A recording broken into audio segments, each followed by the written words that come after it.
Hello there and welcome to this video on the Daystate Airwolf MCT. In this video we're going to be covering a full disassembly of the rifle as well as giving you any information you need as we walk through the procedure. Now as this is an older rifle, we will also be covering some age related servicing recommendations, but we'll point those out as we get to the specific parts. On your screen now though will be a complete list of all the tools that we're going to use in order to carry out this disassembly procedure. It includes all the Allen key sizes, all the spanner sizes, and finally any Daystate specific tooling required for the job. The only other thing that I'll mention is that this particular rifle is a Daystate Airwolf MCT in 22 caliber and sub 12 pound power level, although the information given in this guide will also be relevant to the FAC models, different calibers, and also quite a few other models in the Daystate lineup. With that all said and done, we can begin on the disassembly procedure, and the first thing we're going to be doing is removing the stock. We're going to do that by loosening and removing the stock bolt using a 5/16 Allen key. We'll also be taking the filler cap off, just so it doesn't get caught up in the stock. With those two bits removed, we can gently lift the stock up and put that over to a nice safe location. The next thing we would normally have to do is disconnect the battery. So this is what the standard battery looks like, and this is the connection on the end. The battery would normally be connected to this port in the circuit board, and all you would need to do to disconnect that is simply pull back the small plastic tab at the rear of the connection and then gently pull the connection off. As you do that, the best practice is to pull on the connection itself rather than the two wires. Pulling directly on the wires can cause damage to the internal connection, so you definitely don't want to do that. Whilst we're on the subject of batteries, there are a few things that I would like to very briefly mention. So as we said earlier, this black battery here is the one fitted from the factory to most standard rifles. However, it's now possible to buy an upgraded, slightly larger capacity battery. This battery, being a large capacity, will last a lot longer on the rifle, although it features the same connection, which is just a replacement for the original, and it can still use the onboard charging port. So if you're replacing your battery anyway, it's a good idea to look at the upgraded one. The other thing that I'll mention is that these are nickel metal hydride batteries and they don't like being left to go flat. If you plan on storing your rifle for any length of time, it's best practice to remove the stock, take the battery off and store it in a safe separate location. If the batteries are left to go completely flat, there is a chance that they won't accept a charge when you go to recharge them. So disconnecting the batteries and storing them in a safe, cool location is the best way to protect them against that. The other thing that I'll mention is if you plan on using your rifle as a display piece or a wall hanger, you can replace the standard Daystate batteries with just a standard lithium PP3 battery. These batteries are very similar to the square 9V ones, but they can be used to power the rifle for short periods of time. Also, if the batteries go completely flat, you can just replace them fairly inexpensively. The only thing I will mention is that if you end up fitting a lithium PP3 battery to your rifle, you will have to disconnect the charging port in the rear of the rifle. So the charging port is this one here. If we follow the black and red wires, you can see that the charging cable is this one here. Before you fit your battery, you would simply need to disconnect this plug, and then you would be free to hook up your new battery. The PP3 battery couldn't be used as a direct replacement for these ones, as it is a much smaller capacity, so it wouldn't last as long in the field, but it's perfectly usable if you plan on just mounting your rifle on the wall or turning it on for display purposes. With that said, we'll move on to degassing the rifle. The next thing we're going to do is degas the rifle.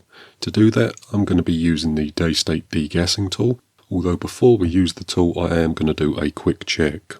So if we take a look in the bottom of the Foster fitting here, you can see it's just a hole into the one-way valve.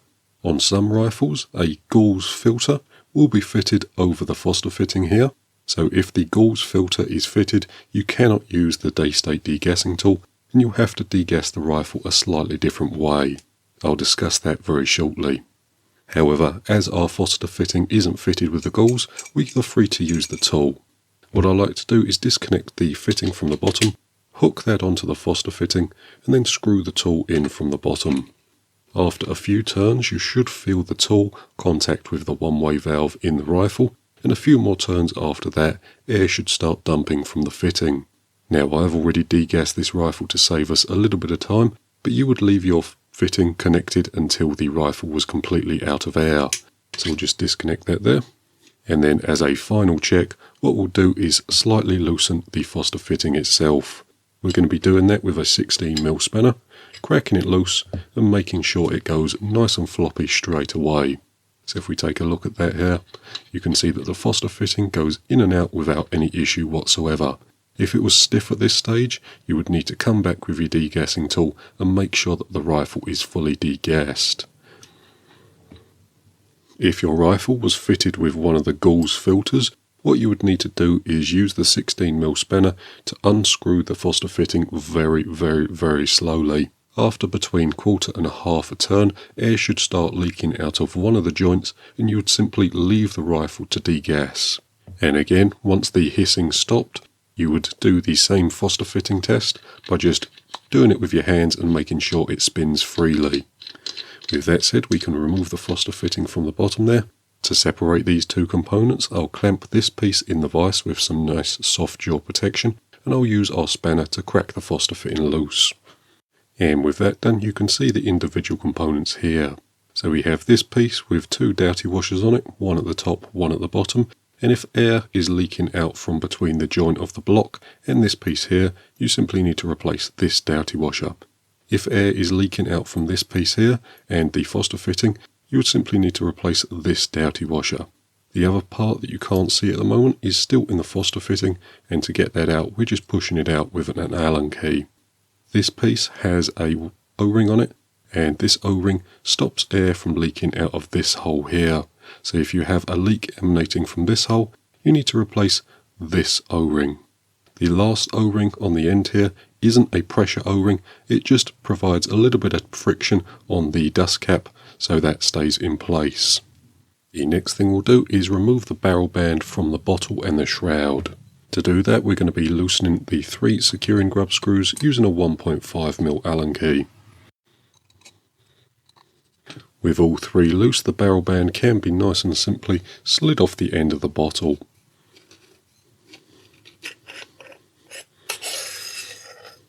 There we have it. We'll stick this over to one side.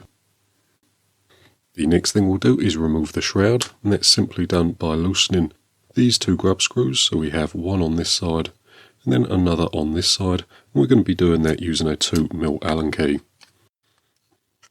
With those 2 loose, the shroud can be nice and easily slid off the end of the barrel. With the shroud removed, we'll very quickly disassemble it. To begin with, we'll remove the thread protector from the end. Then we can unscrew the end cap of the shroud. To do that, we can use a nice wide flat-bladed screwdriver in the end there. Then nice and carefully crack it loose. Now these can be done up fairly tight from the factory, and some of them are held on by Loctite, so just be careful as you undo it. With that done, we can pull out the baffle internals, being nice and careful as they will be absolutely caked in lead dust. And then the final thing we can remove is the barrel carrier, which is still in the shroud. To get that out, I'm going to be using a nice soft nylon rod and just pushing that out the end. Here we have it. This piece here has 2 O-rings on it. It has one on the outside here to seal it in the shroud, and then this O-ring here, which acts as sort of a space saver to stop the baffle rattling around in the shroud. But there we have it. There's the shroud fully disassembled. With that done, the next thing we'll do is remove the bottle and the bottle housing, which is this piece here. To remove the bottle, it's nice and simple. All we need to do is unscrew it. Now they may be done up fairly tight from the factory, although they shouldn't be held on by Loctite. We'll put the bottle over to one side very carefully. The next thing we need to do is disconnect the pressure sensor. So the pressure sensor is this one here, and we simply need to disconnect that. To do that, what I'm going to be using is a small set of pliers. So we're going to be peeling the bottom tab back, then very carefully gripping the connection and lightly pulling it off. So I'll get you a little close-up of that. You can see that this has a small tab at the back here. You simply need to gently pull that back and then lift the connection off, nice and carefully. Again, resist the urge to pull on the wires as you may damage the connection. With that done, we can remove the bottle housing by loosening and removing these 5 bolts here. To do that, we're going to be using a 4mm Allen key.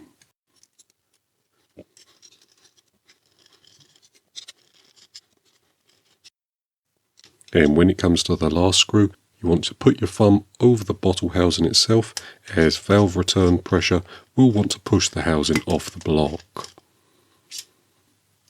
With the last bolt removed, we can let the block pop up, and then nice and carefully fish the pressure sensor wires through the block. The next thing we'll do is remove the pressure sensor from the bottle housing itself. To remove this, I like to use an adjustable spanner, as you can get the flats of the adjustable spanner nice and tight against the gauge. With that done, we can simply loosen the pressure sensor and then unscrew it by hand. So there we have it.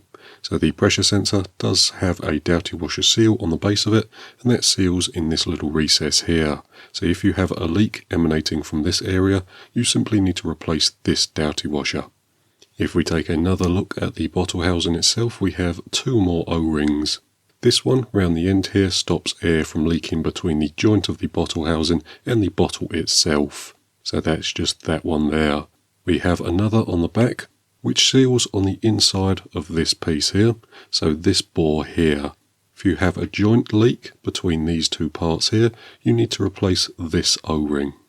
And whilst we're here, we will also remove the valve return spring, the valve and then the valve seat.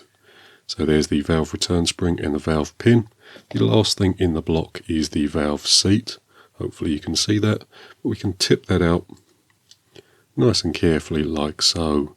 This has 2 sealing faces on it, so we have the O-ring and then the seal in the middle there. If we take a look at the valve, that goes through the end there, and the valve seals on the peak part. And if either of these 2 seals have failed, you'll have air constantly leaking out the end of the barrel. The valve seat is a spare that's available from Daystate Direct, so if you have a leak out the end of the barrel, just replace that and you should be good to go. With the bottle and the bottle housing removed, there are a few things that I would like to go over very briefly. Firstly, both of these components here have a standard working life. The working life is 10 years for both the bottle and the bottle housing, and after 10 years it is recommended that you replace both of these items here. The manufacture date of the bottle can be found on the neck. If we look on the neck here, somewhere on here should be stamped the manufacture date, and it is right there. So this bottle was manufactured in 2018, so this bottle would be good up until 2028. However, as the bottle housing, this piece here, doesn't have a manufacture date stamped on it, what you would need to do is either contact Daystate and find the manufacture date of the rifle, or simply go by the original purchase date. Both the bottle and the bottle housing can be purchased fairly inexpensively from Daystate directly, although if you wanted to modernise your rifle slightly, you could replace the original alloy bottle with a new carbon fibre one. The carbon fibre one just looks a little newer, and it does have a 15-year working life as opposed to the 10-year working life of the alloy cylinder. The only thing I will mention is that if you fit the carbon fibre bottle, you don't fit the barrel band back onto the rifle. You will also have to check that there's clearance between the bottle and the shroud when you fit it. If the shroud is touching the bottle, that may affect your accuracy. The only other thing that I'll mention is that if you end up replacing your bottle housing, it is also best practice to replace the 5 securing bolts. These bolts are high tensile M5 by 27, and they can be found pretty much anywhere that sells standard bolts. With that all done, the next thing we'll do is separate the 2 halves of the block, and to begin with we'll be disconnecting the screen. To do that, we're going to be simply flipping the block up and locating this connection here. On each side of this connection there will be a small beige tab, which we need to push down using something like a flat-bladed screwdriver.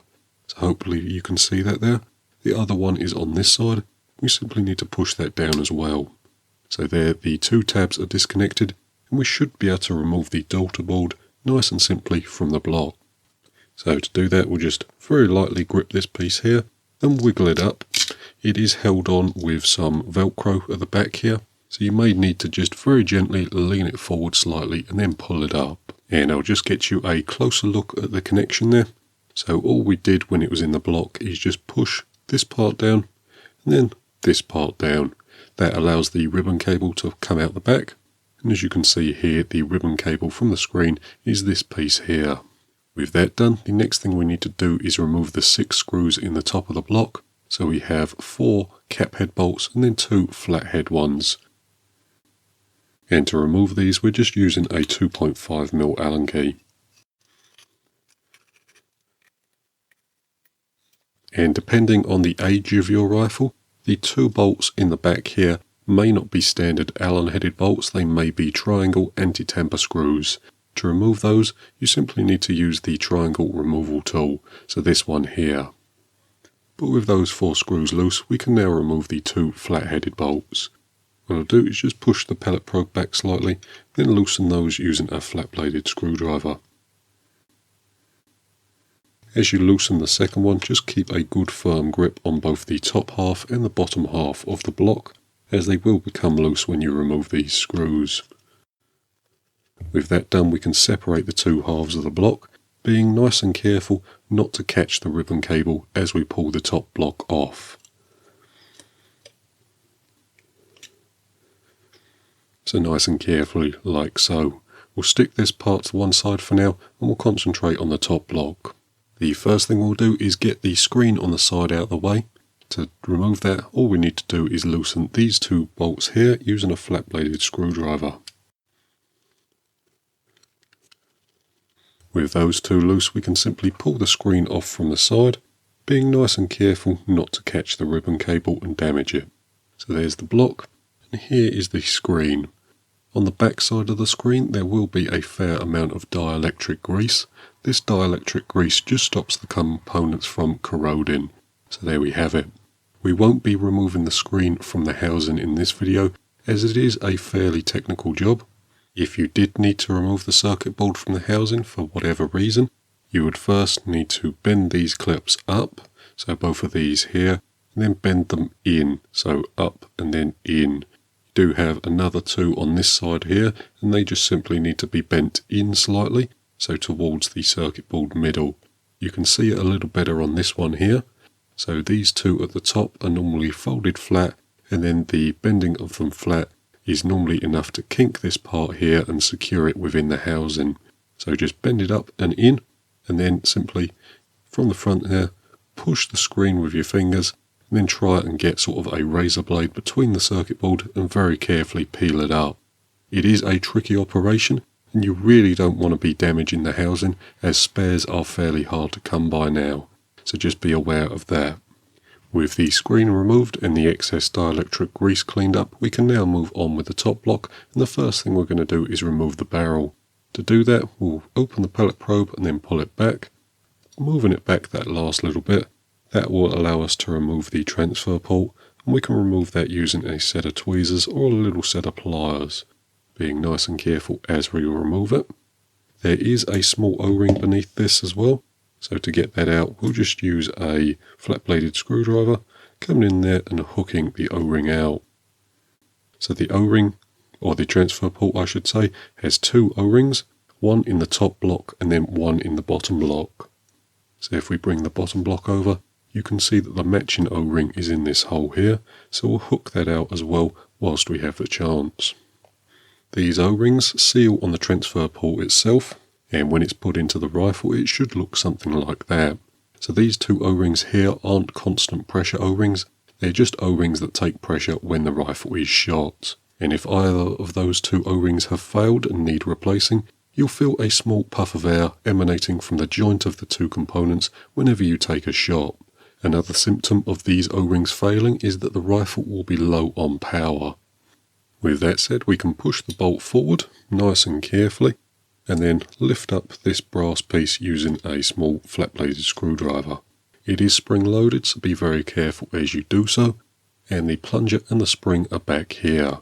So the spring should come out with a set of tweezers, and then the spring will be just behind it. To remove the spring, what I'm going to be using is a stack of magnets, and all I do to remove them is place the stack of magnets on the back here, and then just move it very slowly forward. And the spring should be attracted to the magnets, and it comes out nice and simple like that. Up next we can remove the barrel. We're going to be removing the barrel by loosening and removing the 4 grub screws that secure it in place. So 2 in the bottom and then 2 in the top.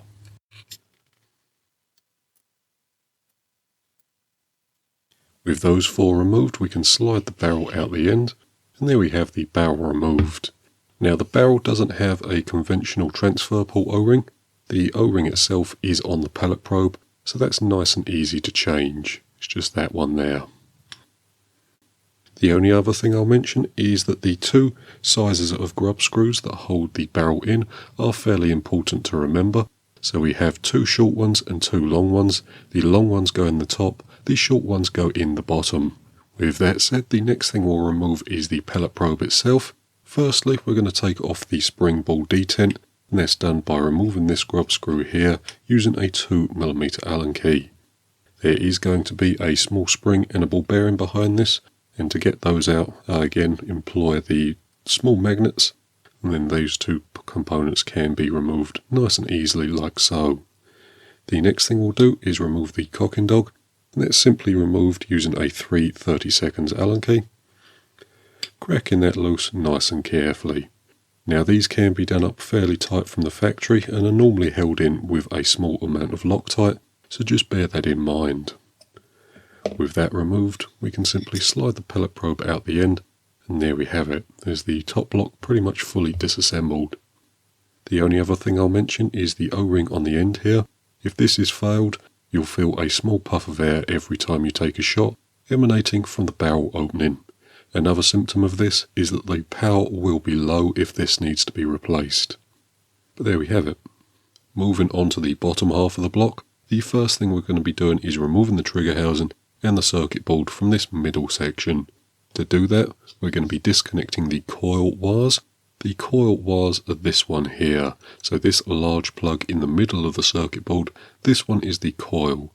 To remove this, we're going to be prying down this small tab here and then using a set of tweezers to pry up the connection. And like always, resist the urge to pull on the wires themselves. Try and grip the connection and just pull it off nice and carefully. With that done, we can remove the trigger housing from the middle section by loosening and removing this bolt here. We're going to be doing that using a 3/16 Allen key, nice and carefully like so. With that removed, the circuit board and the trigger can be just lifted off, and we're left with this middle section and then the trigger housing. We'll put this to one side and concentrate on the middle section. The first thing we're going to be doing is removing the safety from the rear, so this part here, and we're going to be doing that using a 1/16 Allen key, coming in the side there and loosening and removing the 2 grub screws, one in either side. As you do that, just keep a good grip on the safety itself, as a small spring will want to force it out on you. So there we have it. There's the safety. We have the hammer and the hammer return spring in the back. The next thing we'll pull out is the small retention O-ring. So this one here, that was just lying in the back. Then we have this aluminium spacer. To remove that, we're simply going to pull it out with our finger, nice and carefully like so. The coil is still in the back there, so what we need to do to remove the coil is simply lay the wires down over the coil itself. Hopefully the camera will pick that up, but in the middle there we do have a cutout, so just about there. Cutout in the coil, which we need to lay the wires over. So the first thing we'll do is take the coil wires and gently bend them into place, putting the plug through the middle of the block like that, getting that pushed through, and then we can use a set of tweezers just to pull it through the back here.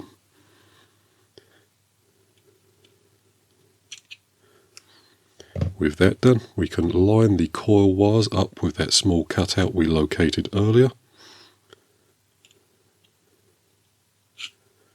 And then as we pull it out, the coil should come out as one piece. So I'll get you a look at that cutout. It's just there. We need to lay the wires over it, then pull it out nice and carefully. It is normally a lot easier if you rotate the coil round slightly so that the wires are misaligned with the slot. So like that, it normally comes out a lot smoother. With the coil removed, that's pretty much it for this part. we do still have one component in the very end there, which we're going to be removing using a nice big flat-bladed screwdriver. So you might be able to see it a little better through the cutout in the side there, but we have that brass nut that we need to remove using our flat-bladed screwdriver. It wants to be a big, long one, and once that's in the slot, we can undo the brass nut. There is a small O-ring behind this, so as you remove the brass nut, just make sure that the O-ring doesn't get lost. There's the brass nut, and to remove the O-ring from its seat, I'm just going to be using a flat-bladed screwdriver to knock it loose. Then that can be just tapped out from the bottom there. So there we have it. The next thing we'll do is disassemble the safety assembly. Now, if I'm honest with you, there's probably no reason you're ever really going to need to take this apart, but we'll do so just so you can see what's happening and for the sake of completion. The first thing we'll do is remove this small grub screw in the back using a 1.5mm Allen key, and as you can see on the bottom there, the spring has come out with that as well. That's probably just because the Allen key is slightly magnetic, but we'll get the ball bearing out with a small stack of magnets. So there that is there. The next thing we'll do is flip the piece over and remove this rubber bung. These can be forced in there pretty hard from the factory, although this one came out fairly easily. The next thing we'll do is unscrew this bolt in the back here using a 5mm Allen key. And when that's loose, you should be able to just pull the two halves of the safety apart, and there we have it. There are a few other things we could remove if we really wanted to, such as this clear plastic piece here. It does just pull out, although it may be glued in from the factory, so I'm just going to be leaving it where it is. The other thing is the safety rod at the back here, but we're going to be leaving that where it is. The last thing we can disassemble is the trigger housing and circuit board. To begin with, we'll just pull the unit up and tip out this bolt here. This is the bolt that holds the trigger housing onto the main block.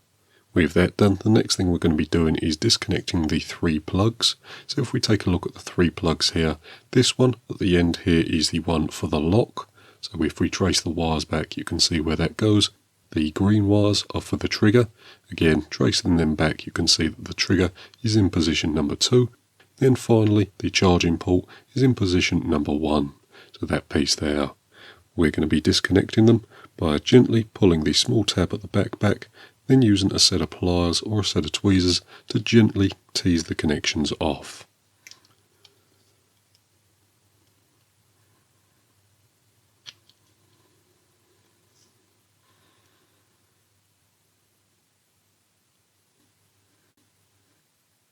There we have it. There's all 3 connections removed from the board.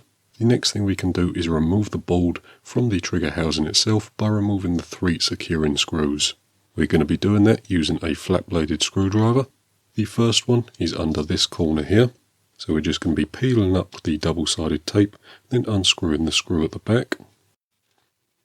The next one is about just at the front here. So we're going to be, again, peeling the double-sided tape back, exposing the screw head, then unscrewing that using our flat-bladed screwdriver. The final one is just under this flap here. Now this flap isn't there from the factory, I have cut this in already as sort of just a little access panel for the screw head. But the screw itself is just in the front quarter. With those 3 screws removed, we can now gently lift up the circuit board and remove it from the trigger housing. So I'll just get you a quick close-up on the circuit board so you can see what's going on. Now we concentrate on the trigger housing and just remove the last 1 or 2 things. Right then, the last thing we'll do is remove the trigger itself from the trigger assembly. To begin with, we'll come up the top here and remove this screw using a flat-bladed screwdriver. Nice and carefully, as there is a small spring behind this plate here. This plate here just acts as your trigger weight, so the screw itself shouldn't be done up too tight. With that done, we can just hook out the small spring using our flat-bladed screwdriver. And then using a nice thin Allen key, we can push this pin out and that will allow us to remove the trigger itself. Nice and carefully like so. And with that pin out, we can angle the trigger up and out the top. So there we have the trigger blade. With that done, the last thing we can remove from the block is the trigger switch itself, which is just back here. This is done by loosening the 2 screws and whilst keeping our finger on the 2 nuts on the back. With both of those loose, we can remove the nuts from the back, and then we'll be using the magnet trick. So if we put our finger over the screws in the back, push them up, get them started in the holes, we can then take our stack of magnets, just drop that on the top, and we should be able to remove the screws nice and easily. With both of those removed, the trigger switch itself can be removed from the top, and there we have it. So that's pretty much the entire rifle fully disassembled. With all that said and done, that's pretty much going to do it for this particular video. In the next video, we'll be taking all of these individual components and rebuilding them into a complete functioning rifle. For now though, I hope this video has been useful. Thank you for watching, and we'll see you in the next one.